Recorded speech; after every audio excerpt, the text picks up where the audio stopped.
My dear students and parents, మరో ముఖ్యమైన engineering course ఈరోజు ప్రతి వారి నోట్లో నానుతున్నటువంటి engineering branch computer science and engineering. ఈ కంప్యూటర్ సైన్స్ అండ్ ఇంజనీరింగ్ అనే కోర్సుని 1983లో ప్రైవేటు సంస్థల్లో మొదలుపెట్టడం జరిగింది. ప్రైవేట్ కాలేజీల్లో ఆల్మోస్ట్ 40 ఏళ్ళు దాటింది.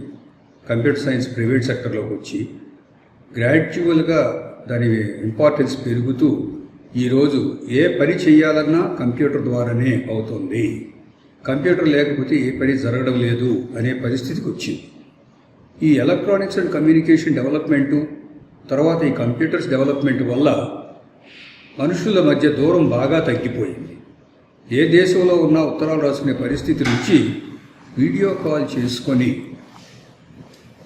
అక్కడికక్కడ మన కళ్ళ ముందు ఉన్నట్టే మనుషులు మన పక్కనే ఉన్నట్టుగా మాట్లాడుకునే అవకాశాలు, ఈ రెవల్యూషన్ అంతా దీనివల్లే రావడం జరిగింది. ఈ కంప్యూటర్స్ గత 42 సంవత్సరాల్లో ఇండస్ట్రీ నుంచి అకాడమియాకు వచ్చి ఇక్కడి నుంచి డెవలప్మెంట్లు అందుకుని ఎలా వెళ్ళిందంటే, ఈరోజు ప్రతి స్టూడెంటు కూడా జస్ట్ పాస్ అయిన వాడి దగ్గర నుంచి స్టేట్ ఫస్ట్ వరకు కూడా మాకు కంప్యూటర్ సైన్స్ అండ్ ఇంజనీరింగ్లోనే సీట్ కావాలి అని కోరుకుంటున్నారు. బాగుందండి. కంప్యూటర్ సైన్స్ ఇంజనీరింగ్ ఫాస్ట్గా డెవలప్ అయింది. అందులో ఒక స్టేజ్కి వచ్చేసరికి ఇంకేముంది, కంప్యూటర్స్ బాగా డెవలప్ అయిపోయి ఇంకేమీ లేదు ఫర్దర్ డెవలప్మెంట్ అనుకున్న టైంలో మళ్ళీ ఐటీ వచ్చిందండి. ఐటీ నుంచి ఇంకో కొత్తది వచ్చింది. ఇట్లా ఇంటర్నెట్ వచ్చింది. ఇంటర్నెట్ తర్వాత సెర్చ్ ఇంజిన్ వచ్చింది, గూగుల్ నుంచి ఇప్పుడు కొత్త సెర్చ్ ఇంజిన్స్ కూడా వస్తూ ఉన్నాయి. Data recovery, data retrieving, data storage, 3 స్టేజ్లు. అంటే చివరి నుంచి మొదటికి వచ్చాను. ఫస్ట్ మనం ఏమేమి కలెక్ట్ చేసుకున్నాం అనేది ఆ స్టోరేజ్. ఇలాంటివన్నీ కూడా హార్డ్ డిస్క్లు, ఫస్ట్ ఫ్లాపీ డిస్క్, ముందు మ్యాగ్నెటిక్ టేపులు, ఫ్లాపీ డిస్క్లు, హార్డ్ డిస్క్లు రకరకాలుగా స్టోర్ చేసుకుంటూ దాన్ని ఎప్పుడు కావాలంటే అప్పుడు రిట్రీవ్ చేశాము. ఇప్పుడు ఈ డేటాని అనాలిసిస్ చేసుకోవడానికి వీటన్నిటికీ ఒక పనిని 10 రకాలుగా రిపీట్ చేయాలన్నా కూడా కంప్యూటర్లే ఉపయోగపడుతున్నాయి అనే స్థాయికి వచ్చారు. ఈ కంప్యూటర్స్ ఎంతవరకు వెళ్ళాయో మీ అందరికీ తెలిసిందే. ఒక టీ స్టాల్లో బిల్లు ఇవ్వాలన్నా కంప్యూటరే వాడుతున్నారు. ఒక బట్టల కొట్లో ఏం కొన్నా స్టాక్ ఎంట్రీ చేసుకోవడం, అమీర్ వాటిని బిల్స్ చేసుకోవడం, వాళ్ళ సేల్స్, పర్చేజీ, అకౌంటింగ్ ప్రతిదీ కూడా కంప్యూటర్ల ద్వారానే జరుగుతుంది. సో కంప్యూటర్స్ దాంట్లో 2 రకాలు ఉన్నాయి. ఒకటి హార్డ్వేరు, పూర్తిగా ఎలక్ట్రానిక్స్ రిలేటెడ్. 2 సాఫ్ట్వేర్. ఈ సాఫ్ట్వేర్ అనేది ప్రతి అప్లికేషన్కి సాఫ్ట్వేర్ కావాలి కాబట్టి ప్రతి వాళ్ళు ప్రతి పనికి కంప్యూటర్ వాడదాం అనుకుంటున్నారు కాబట్టి సాఫ్ట్వేర్లు డెవలప్ అవ్వాల్సిన వచ్చింది అయినాయి.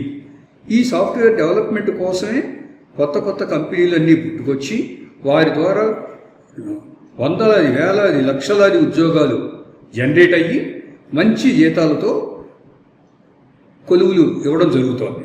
సో వాళ్ళ రిక్వైర్మెంట్కి ప్రపంచం మొత్తం మీద ఎంతెంత రిక్వైర్మెంట్ ఉన్నా వాటన్నిటికీ కంప్యూటర్స్ సాఫ్ట్వేర్ డెవలపర్స్ కావాలి కాబట్టి ప్రతి చోట ఈ కంప్యూటర్ సైన్స్ చదువుకున్న వాళ్ళకి మంచి అవకాశాలు వచ్చాయి.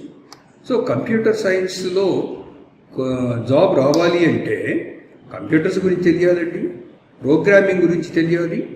ఆ విధంగా సాఫ్ట్వేర్ డెవలప్ చేయడం, డెవలపర్గా కూడా నాలెడ్జ్ కావాలి. ఈ కంప్యూటర్ సైన్స్ ఇంజనీరింగ్లో కొత్త రావడం మొదలైన తర్వాత డేటా సైన్స్ వచ్చింది. డేటా స్టోరేజ్ ఆల్రెడీ తెలుసు. దాన్ని ఏ విధంగా ప్రాసెస్ చేసుకోవాలి, ఎన్ని రకాలుగా వాడుకోవడం కోసం డేటా సైన్స్ వచ్చింది. డేటా సైన్స్ తర్వాత సైబర్ సెక్యూరిటీ వచ్చింది. ఈవేళ బ్యాంక్ అకౌంట్లు ఇవన్నీ కంప్యూటరైజేషన్ అయిపోయిన తర్వాత సెక్యూరిటీ ప్రాబ్లమ్స్ వస్తున్నాయి. కాబట్టి సైబర్ క్రైమ్ తగ్గించడం కోసం సైబర్ సెక్యూరిటీ తీసుకురావాల్సి వచ్చింది. రెండోది, మన కంప్యూటర్లో ఉన్న ప్రోగ్రామింగ్ పాడు చేయకుండా, వైరస్ ఎక్కకుండా ఉండటం కోసం యాంటీవైరస్. అసలు వైరస్ ఎందుకు ఎక్కించాలి? ఏదో ఒక విధంగా దాడి చేసి ఈ కంప్యూటర్లో ఉన్న ప్రోగ్రామింగ్ చెడగొడితే వీళ్ళ వర్క్ హ్యాంపర్ చేసినట్టు అవుతుంది అనే దాంట్లో ఒక వైరస్ డెవలప్ చేశారు. వైరస్ కూడా ఒక సాఫ్ట్వేరే. ఆ వైరస్ను అడ్డుకోవడానికి ఇంకొక సాఫ్ట్వేర్ యాంటీవైరస్. వీటన్నిటి ఒకదాని మీద ఒకటి అలా డెవలప్మెంట్ వస్తూ చివరికి సైబర్ క్రైమ్కి వెళ్తాం. ఈ సైబర్ క్రైమ్ను అడ్డుకోవడానికి సైబర్ సెక్యూరిటీ. సైబర్ సెక్యూరిటీ కూడా చాలా విస్తృతంగా వ్యాపించడం వల్ల ఇదే కంప్యూటర్ సైన్స్ చదివిన విద్యార్థి కంప్యూటర్ సైన్స్ నేర్చుకుంటూ సైబర్ సెక్యూరిటీ నేర్చుకోవాలంటే కష్టమైపోయింది. అందుకని సైబర్ సెక్యూరిటీలో మళ్ళీ 4 సంవత్సరాల ఇంజనీరింగ్ కోర్స్ స్టార్ట్ చేయడం జరిగింది. డేటా ఎలా స్టోర్ చేయాలి, డేటా ఎలా కలెక్ట్ చేసుకోవాలి అంతా దాని కంప్యూటర్ సైన్స్లో నేర్చుకున్న వాళ్ళకి ఆ డేటాను ఎలా ప్రాసెస్ చేసుకోవాలి అనే దాని దగ్గర డేటా సైన్స్ వచ్చింది. ఇకపోతే ప్రతి పనికి కూడా మనం ఇంటర్నెట్ వాడుతున్నాం. ఇంటర్నెట్ అంటే అందరికీ తెలిసిందే. ప్రపంచంలో అతి తక్కువ ధరకి ఇంటర్నెట్ ఇస్తుంది భారతదేశంలోనే మీ అందరికీ తెలుసని నేను అనుకుంటున్నాను. ఒక 10 రూపాయలు పెడితే టీ కూడా రావట్లేదు చాలా చోట్ల. అదే 10 రూపాయలు పెడితే 1 GB డేటా 2 GB డేటా అని చెప్పని కంపెనీస్ ఇస్తున్నాయి. అందువల్ల ఇంటర్నెట్ బాగా చౌకగా ఇవ్వగలిగిన భారతదేశంలో ఇంటర్నెట్ మొబైల్లో ఇంటర్నెట్ వేసుకొని చూసుకొని దాంట్లో డేటా వేసుకొని ఇంత చేటుగా వాడుకోగలుగుతున్నాం. ప్రతిదీ ఏ విషయం తెలుసుకోవాలన్నా అరిచేతిలోకి వచ్చింది. ఇది ఇంటర్నెట్. ఈ ఇంటర్నెట్ను ఉపయోగించి ఏ పని పూర్తి చేయాలన్నా ఇంటర్నెట్ ఆఫ్ థింగ్స్. పొలంలో మోటార్ ఆపేయాలంటే మొబైల్ పెట్టి చేస్తున్నాం. ఫ్యాన్లు లైట్లు ఆపేయాలి పడుకున్న తర్వాత మళ్ళీ లేచి స్విచ్లు ఆఫ్ చేయకుండా మొబైల్ తోటి స్విచ్లు ఆపేస్తున్నాం. ఏసీలు కానీ అన్ని ఎలక్ట్రానిక్ అప్లియన్సెస్ మొబైల్ తోటి. ఇదంతా కూడా ఇంటర్నెట్ ద్వారా పాసిబుల్. అంతవరకు ఎందుకండి? పొద్దున్నే లేచిన తర్వాత ఇల్లు తుడుచుకోవాలి, నేల రోబోట్, ఫ్లోర్ క్లీనింగ్ మిషన్, అది కూడా ఇంటర్నెట్ వైఫై మీదే పనిచేస్తుంది ఈ రోజున. అలా ఇంటర్నెట్ ఆఫ్ థింగ్స్ ప్రతి అప్లికేషన్కి ఇంటర్నెట్ అవసరమైంది. ఇన్ని అప్లికేషన్స్ ఓ కంప్యూటర్ సైన్స్ విద్యార్థి పూర్తిగా మనసు పెట్టి చదివి నేర్చుకోలేడని ఐఓటీ మీద కూడా ఒక కొత్త కోర్సు 4 సంవత్సరాల కోర్సు డిజైన్ జరిగింది.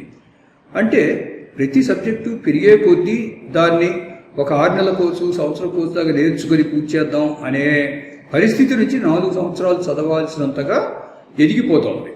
సో ఈ రోజున ఆర్టిఫిషియల్ ఇంటెలిజెన్స్ ఎంత మేజర్ రోల్ ప్లే చేస్తుందనేది అందరూ చూస్తున్నారండి.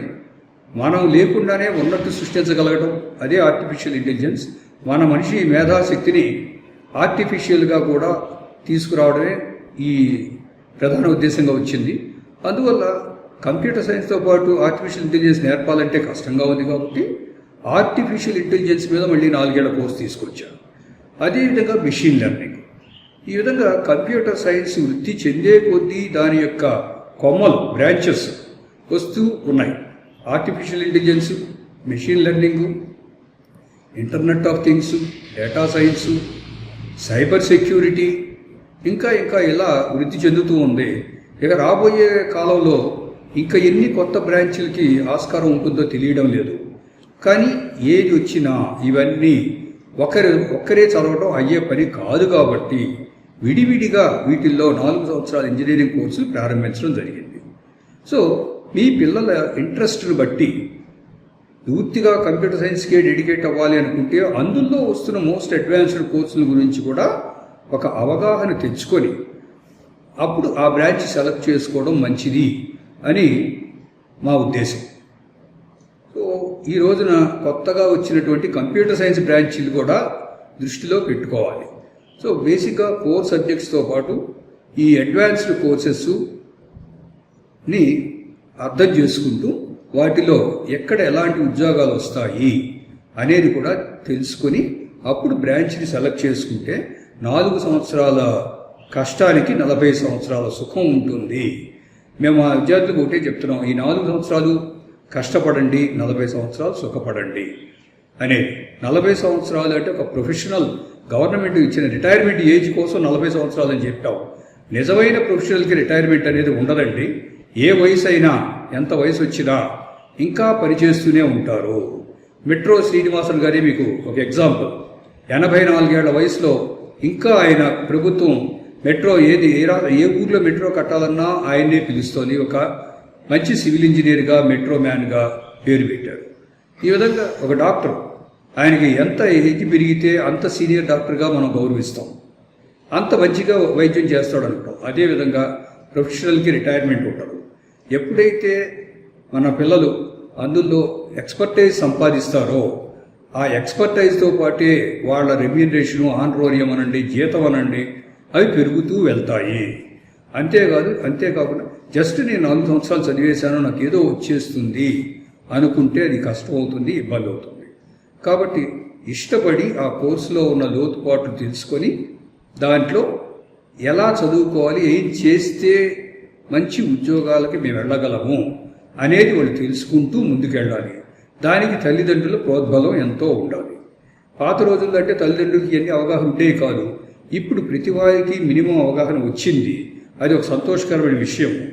కాబట్టి ఇంకా ఏవైనా ఈ విషయాల్లో డౌట్లు అవి ఉంటే దగ్గరలో ఉన్న ఇంజనీరింగ్ కాలేజీకి వెళ్ళి, లేదా మా సంస్థకు వచ్చిన మా సంస్థలో ఉన్న సీనియర్ ప్రొఫెసర్స్ మీకు గైడెన్స్ ఇవ్వడానికి సదా రెడీగా ఉంటారండి.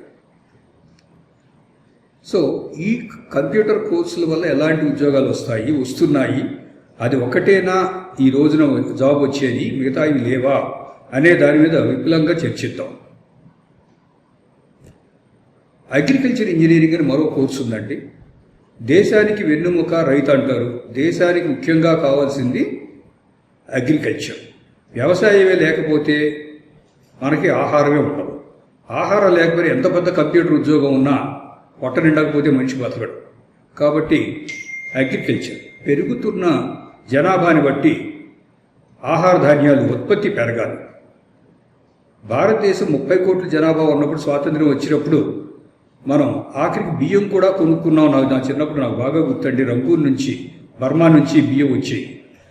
బియ్యం కూడా మనకి సరిపడా 30 కోట్ల మందికి సరిపడా బియ్యం ఉండేవి కాదు. అలాంటి పరిస్థితి నుంచి ఈరోజు 145 కోట్ల భారతదేశ పాపులేషన్కి బియ్యం పండిస్తున్నాం, మళ్ళీ ఎక్స్పోర్ట్ కూడా ఇవ్వగలుగుతున్నాం. నేల మాత్రం పెరగలేదు. భారతదేశం అప్పుడు ఇప్పుడు అంతే ఉంది. కానీ ఆహార ధాన్యాల ఉత్పత్తి మాత్రం ఇన్ని రెట్లు పెరిగింది. 4 రెట్లు జనాభా పెరిగినా ఇంపోర్ట్ ఆపేసి ఎక్స్పోర్ట్ దాకా వెళ్ళగలిగామంటే ఇది వ్యవసాయంలో వచ్చిన ఎంతో రెవల్యూషన్, గ్రీన్ రెవల్యూషన్. మరి ఈ వ్యవసాయం చెయ్యాలి అంటే చాలామంది వెనకాడుతున్నారు. చాలామంది పిల్లలు చూస్తుంటాం, ఏంటి మీ ఫాదర్ ఏంటంటే ఫార్మర్ అని చెప్పడానికి వెనకాడుతున్నారు. ధైర్యంగా చెప్పాలి ఫార్మర్ అని. ఆ ఫార్మరే లేకపోతే మాకెవరికి కనీసం 4 ఏళ్ళు నోట్లోకి వెళ్ళవు. అలాంటి ఫార్మర్ కష్టపడకుండా ఎక్కువ ఉత్పత్తి తీయాలి అంటే ఎంతో మెషినరీ అవసరం, మెకనైజేషన్ అవసరం, ఆటోమేషన్ అవసరం, కంప్యూటరైజేషన్ అవసరం. కాబట్టి ఈ రోజున ఈ పంట పొలాల్లో పొలం దున్నే దగ్గర నుంచి పంట చేతికి తీసుకునేదాకా ఎన్నో రకాల మెషినరీస్ వచ్చాయి. ఈ మెషినరీస్ అన్నీ డెవలప్ చేస్తున్నది ఎవరు? Agricultural engineers. ఈ అగ్రికల్చర్ ఇంజనీరింగ్లో కూడా 4 సంవత్సరాల బీటెక్ కోర్సు ప్రారంభించడం జరిగింది. అగ్రికల్చర్ ఇంజనీరింగ్ అంటే పొలాల్లో వ్యవసాయానికి కావలసిన పరికరాలు తయారు చేసే పరికరాలు, అంతేకాదండి డైరీ టెక్నాలజీ కావాల్సినవి, పాడి పరిశ్రమ, నెక్స్ట్ ఫుడ్ టెక్నాలజీ. ఈ ఫుడ్ టెక్నాలజీలో కూడా కావాల్సిన మెషినరీ డెవలప్మెంటు, స్టోరేజీ, రిట్రీవల్, వీటన్నిటికీ సంబంధించి ఎంతో అవసరం ఉంది. కంప్యూటర్ సైన్స్ ద్వారా, సాఫ్ట్వేర్ ఇంజనీర్ ద్వారా సంపాదించేసాం. ఆ డబ్బు పూర్తిగా చేతుల్లో ఉండట్లేదండి.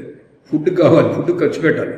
ఆ ఫుడ్ ఖర్చు పెట్టాలంటే అంత కష్టపడి 12 గంటలు పనిచేసి ఇంటికి వచ్చేసరికి ఫుడ్ రెడీగా ఉండాలి. అంటే ఏదో మిషన్ ద్వారా ఫుడ్ వండుకుంటేనే ఫాస్ట్గా అవుతుంది. దానికి ఎక్విప్మెంట్, మిషనరీ ఇవన్నీ కావాలి. సో ఇదంతా కూడా ఒక పెద్ద సర్కిల్ లాంటిదండి. ఎక్కడ మొదలైందో మళ్ళీ గుండ్రంగా తిరిగి అక్కడికి వెళ్తుంది. అందువల్ల అగ్రికల్చర్ ఇంజనీరింగ్కి భారతదేశంలో ఎంతైనా ఇంపార్టెన్స్ ఉంది. ఎందుకంటే భారతదేశం ముఖ్యంగా వ్యవసాయ దేశం. వ్యవసాయం నుంచి ఇండస్ట్రీకి కూడా మనం కొత్త మారాం. అందువల్ల వ్యవసాయం, పారిశ్రామిక అభివృద్ధి ఈ రెండూ కూడా ప్యారలల్గా, ఈక్వల్గా వెళ్తూ ఉన్నాయి. కాబట్టి అగ్రికల్చరల్ ఇంజనీర్స్ అవసరం దేశానికి ఎంతైనా ఉంది. సో అందులో కూడా ఒక ఇంజనీరింగ్ కోర్సు ఉన్నది. 4 సంవత్సరాల అగ్రికల్చర్ ఇంజనీరింగ్ కోర్సు ఉంది. 2 సంవత్సరాల ఎంటెక్ మాస్టర్స్ డిగ్రీ ఉన్నాయి. ఈ విధంగా రకరకాల ఇంజనీరింగ్ కోర్సెస్ ఇవాళ కాలేజీల్లో లభ్యమవుతున్నాయి.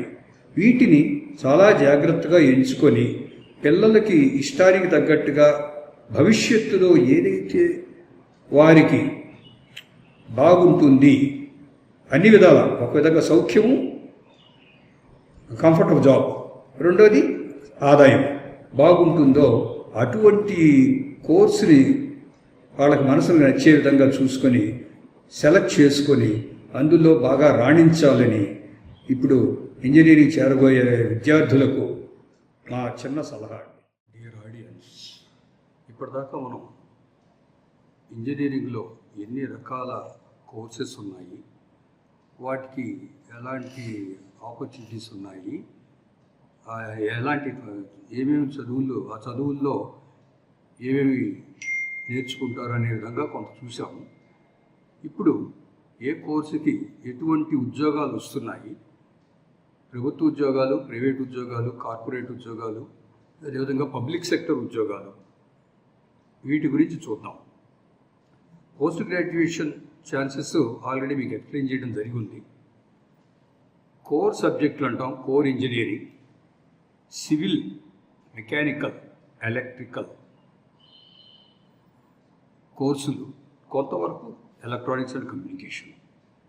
సివిల్ ఇంజనీరింగ్కి ప్రైవేట్ సెక్టర్లో బిల్డింగ్ కన్స్ట్రక్షను, డ్యామ్స్ కన్స్ట్రక్షను, వాటి డిజైన్స్, ఎస్టిమేషన్స్, ప్లానింగు, వీటన్నిటిలోనూ మంచి ఆపర్చునిటీస్ ఉన్నాయి. అదేవిధంగా ప్రభుత్వ రంగంలో తీసుకుంటే state government roads and buildings, irrigation అంటే R&B, ఇరిగేషన్, పబ్లిక్ హెల్త్, ఇట్లా ప్రతి గవర్నమెంట్ డిపార్ట్మెంటులో కూడా అసిస్టెంట్ ఇంజనీర్స్ రిక్రూట్మెంట్ జరుగుతూనే ఉన్నది. ఎందుకంటే ప్రభుత్వం ముందుకు నడవాలి అంటే ఇంజనీరింగ్ డివిజన్ లేకుండా అవ్వదు. కాబట్టి గవర్నమెంట్లో అసిస్టెంట్ ఇంజనీర్ పోస్టులు ప్రతి సంవత్సరం లేదా 2-3 సంవత్సరాలకు ఒకసారి వాళ్ళు అడ్వర్టైజ్ చేస్తున్నారు, ఇంజనీరింగ్ గ్రాడ్యుయేట్స్ని రిక్రూట్ చేసుకుంటున్నారు. ఇది స్టేట్ గవర్నమెంట్లో. అదే సెంట్రల్ గవర్నమెంట్లో ఇంజనీరింగ్ సర్వీసెస్ ద్వారా లేదంటే రైల్వే సర్వీసెస్ ద్వారా, రైల్వేస్లోను, వాటర్ రోడ్స్లోను, ఇట్లా ప్రభుత్వ రంగ సంస్థల్లో లైక్ BHEL లాంటి వాటిలో కూడా పెద్ద పెద్ద పోస్టులు, మంచి ప్యాకేజీలతోటి ఉద్యోగాలు ఇవ్వడం జరుగుతుంది. ఇంతేకాకుండా పవర్ ప్లాంట్లు, రిఫైనరీస్, వీటి కన్స్ట్రక్షన్లో public sector like Hindustan petroleum corporation, Bharat petroleum corporation, Indian oil corporation, ఇలా ఆయిల్ సంస్థలు, ONGC, ప్రతి చోట సివిల్ ఇంజనీరింగ్ వాళ్ళకి ప్రభుత్వ ఉద్యోగాల్లో ఆ అవకాశాలు చాలా ఉన్నాయి. ఈ అవకాశాలని మనం అందిపుచ్చుకోవడంలో ఉంది. అవకాశాలు చాలా ఉన్నాయి, వాటి గురించి తెలుసుకోవాలి, వాటి గురించి ఎవరు చెప్తారు, దాన్ని అందుకోవాలంటే ఎలాంటి టెస్ట్ రాయాలి, ఎలాంటి ఇంటర్వ్యూకి అటెండ్ అవ్వాలి, ఇవి కొద్దిగా తెలుసుకొని ఆ చిన్న ప్రయత్నం మొదలు పెడితే పెద్ద ఉద్యోగాలు వచ్చే అవకాశం ఉంది. ఈ సంస్థలు అన్నింటిలో కూడా మెకానికల్ వాళ్ళు అవసరం.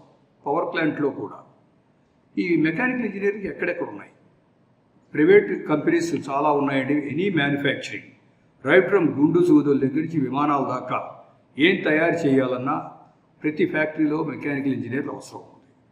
Home appliances, air conditioners, refrigerators, ఇట్లా ప్రతి ఫ్యాక్టరీలో కూడా ఇంజనీర్లు, మెకానికల్ వాళ్ళు కావాలి.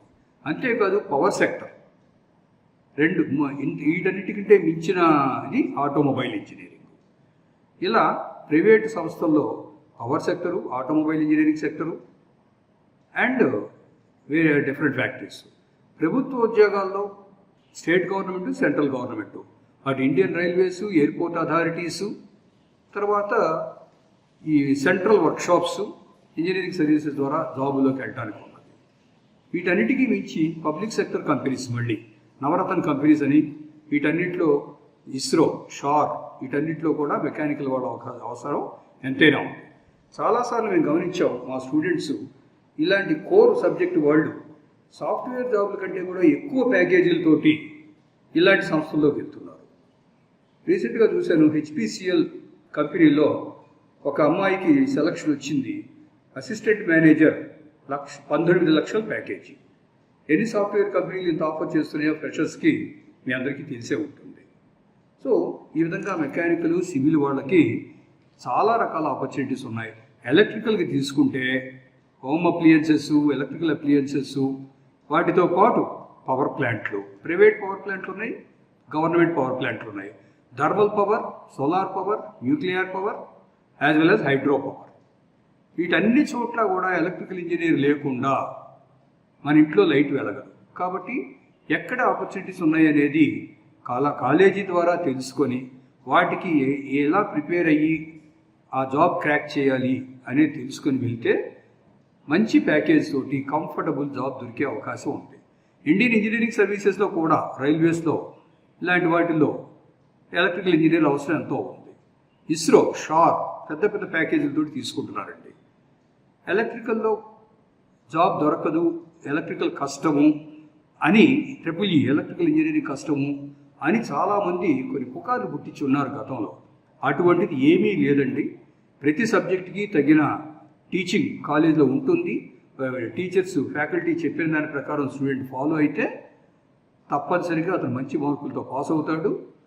మంచి మార్కులతో పాస్ అయిన విద్యార్థికి నాలెడ్జ్ బాగుంటుంది.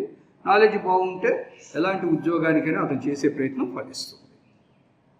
ఇకపోతే electronics and communication what not ప్రతి చోట కమాండ్స్, కంట్రోల్స్, కాంపాక్ట్నెస్ అంతా కూడా ఎలక్ట్రానిక్స్ వల్ల వస్తుంది.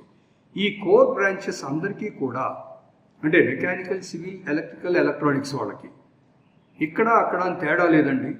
నేల మీద, నింగిలోను, నీళ్లలోను అంటే on ground jobs, air jobs అంటే aircrafts, aeroplanes, aviation industry, satellite industry, అంతేకాకుండా marine industry, shipyards, marine officer trainees, submarine officer trainees, ఈ విధంగా under the water, over the water, on the ground and sky, ఇలా అన్ని ఏరియాలోనూ jobs దొరికే అవకాశాలు ఉన్న ఈ 4 బ్రాంచీల్ని ఏది తక్కువది కాదు అని ఈ తరం విద్యార్థులు తెలుసుకోవాల్సిన ముఖ్య విషయం.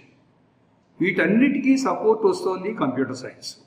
అంటే ఇవన్నీ చెప్పాం కాబట్టి కంప్యూటర్ సైన్స్ బాగలేదని మాత్రం అనుకోవద్దు. కంప్యూటర్ సైన్స్ గ్రోత్ బాగుంది. కంప్యూటర్ సైన్స్ చదివిన వాళ్ళు సాఫ్ట్వేర్ ఉద్యోగాలకు వెళ్తున్నారు. ఇప్పుడు చెప్పుకున్న 4 కోర్ బ్రాంచెస్ వారు కూడా సాఫ్ట్వేర్ ఉద్యోగాలకు వెళ్ళవచ్చు. సాఫ్ట్వేర్కి ఏ బ్రాంచ్ చదివాము అనేది కాదు, ఏ బ్రాంచ్ వారికి సాఫ్ట్వేర్ అవసరమో ఆ బ్రాంచ్ వాళ్ళనే పెట్టి ఆ సాఫ్ట్వేర్ డెవలప్ చేయిస్తారు. అంటే సాఫ్ట్వేర్ డెవలపర్కి సాఫ్ట్వేర్ నాలెడ్జ్తో పాటు కోర్ బ్రాంచ్ నాలెడ్జ్ ఉండటం చాలా ముఖ్యం. అందువల్ల ఈ పెద్ద పెద్ద కంపెనీల వారందరూ కూడా కోర్ బ్రాంచ్ వాళ్ళని సాఫ్ట్వేర్లో ఉద్యోగం తీసుకోవడానికి చాలా ముందుకు వస్తూ ఉంటారు. అందువల్ల మా దగ్గర విద్యార్థులు చాలామంది కోర్ బ్రాంచ్ల వాళ్ళు కూడా సాఫ్ట్వేర్ సెలెక్ట్ అవుతున్నారు. వాళ్ళు వెళ్ళిన తర్వాత కంపెనీలో జాయిన్ అయిన తర్వాత వాళ్ళకి వాళ్ళ బ్రాంచ్ స్పెషలైజేషన్ సంబంధించినటువంటి సాఫ్ట్వేర్లో జాబ్ ఇవ్వడం జరుగుతోంది ప్రతి చోట కూడా. ఇకపోతే computer science, AML, data science, IoT, cyber security ఇలాంటి వాటన్నిటి గురించి ఈ పాటికి మీకు మంచి అవగాహన ఉంటుంటుంది. మీ ఇంట్లో మిగతా పిల్లలు లేదంటే చుట్టుపక్కల వాళ్ళ పిల్లలు అందరూ సాఫ్ట్వేర్లో ఉన్నారు, వాళ్ళకి ఆ ఉద్యోగం ఇంత ప్యాకేజీని తెలుసుకుంటూ ఉన్నారు. ఇక్కడ మ్యాక్సిమం ప్రైవేట్ సెక్టర్లోనే జాబ్ ఉంటుందండి. ప్రభుత్వ రంగ సంస్థలలో కొద్దిగా అవకాశాలు ఉన్నాయి. డైరెక్ట్ గవర్నమెంట్ జాబ్స్ అనేది సాఫ్ట్వేర్ వాళ్ళకి తక్కువ ఉంటుంది. ఇంకొకటి ప్యూర్ సాఫ్ట్వేర్ జాబ్లోకి వెళ్ళిన వాళ్ళకి, కోడింగ్ బాగా నేర్చుకున్న వాళ్ళకి వెరీ హై ప్యాకేజ్ వస్తుంది. అంతేకాని కోడింగ్ కాకుండా ఏదో చేద్దాం అనుకున్న వాళ్ళకి మాత్రం ప్యాకేజెస్ తక్కువగా ఉన్నాయి. కాబట్టి మన పిల్లలు కోడింగ్లో ఇంట్రెస్ట్ ఉన్న వాళ్ళు దాన్ని ఒక హాబీగా పెట్టుకొని కోడింగ్ డెవలప్ చేసుకొని ప్రోగ్రామ్ రాయడం బాగా నేర్చుకొని జాబ్ సంపాదిస్తే again sky is the limit. అంటే భూమి మీద ఉండి పనిచేస్తారు కానీ sky is the limit for their growth.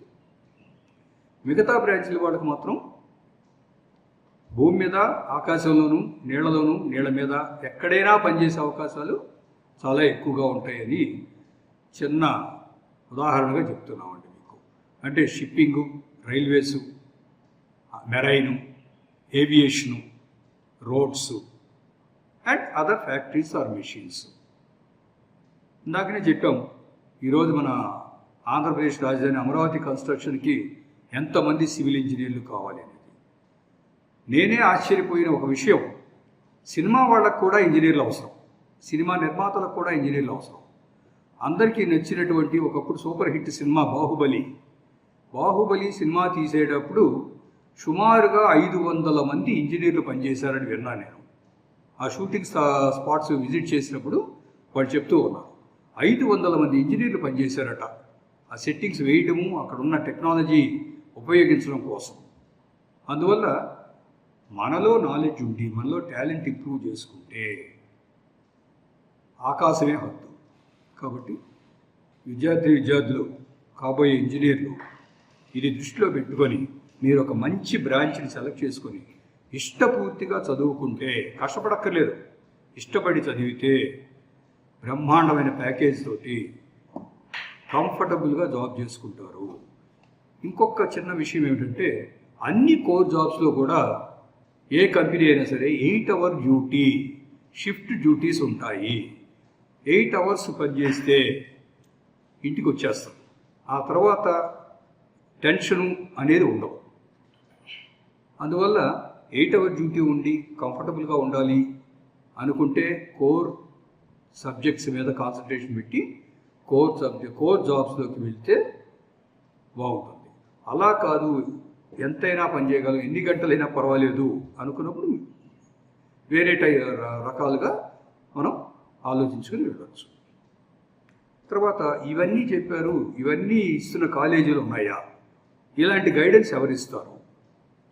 మేము మా కళాశాలలో కాలేజీలో చేరిన వెంటనే ఫస్ట్ ఇయర్ నుంచే స్టూడెంట్స్ అబ్జర్వేషన్ పెట్టి మెంటార్స్ ద్వారా మెంటారింగ్ చేయిస్తూ ఈ విద్యార్థికి ఎటువంటి ఇంట్రెస్ట్ ఉంది, హైయర్ ఎడ్యుకేషన్కి వెళ్దాం అనుకుంటాడా, జాబ్కి వెళ్దాం అనుకుంటాడా, ఫస్ట్ 2గా డివైడ్ చేస్తాం.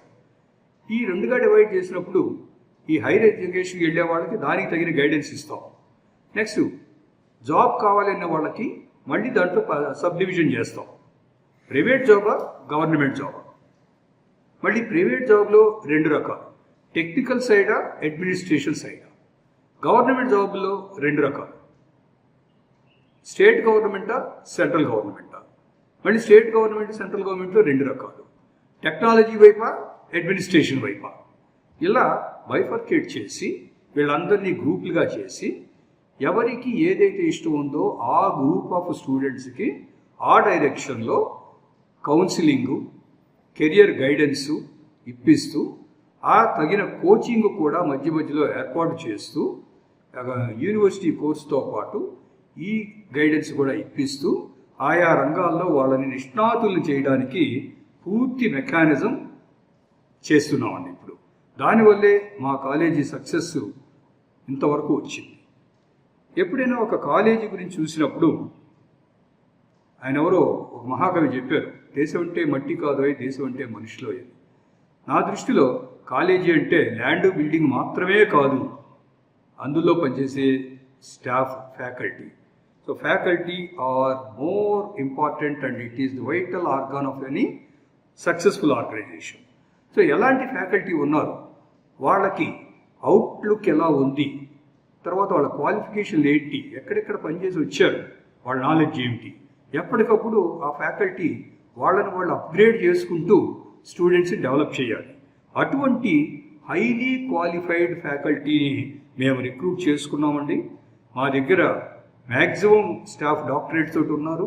వీళ్ళు కూడా ఐఐటీలు, ఎన్ఐటీలు, renowned institutions like IISc and foreign educated పీపుల్ని మేము రిక్రూట్ చేసుకున్నాం.